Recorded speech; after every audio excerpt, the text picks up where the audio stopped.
Hi, praise be to God.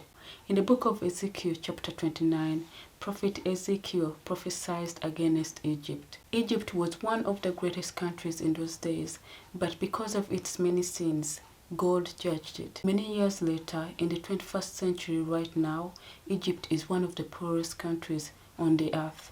And also in the book of Isaiah chapter 13 verse 1 to 22, prophet Isaiah prophesied against Babylon. God judged Babylon because its sin was great. In verse 19 to 20, the word of God says that Babylon, the jewel of kingdoms, the pride and glory of the Babylonians, will be overthrown by God like Sodom and Gomorrah.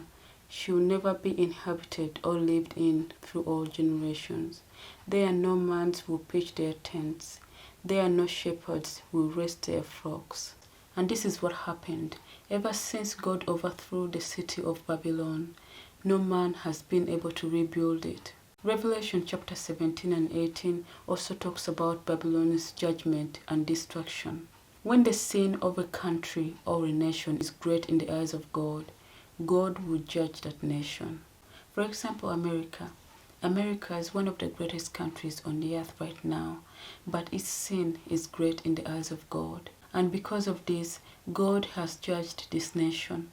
There will be a lowly kingdom, just like Egypt. God will not destroy it entirely for the sake of his people, but America will be brought low because its sin is great.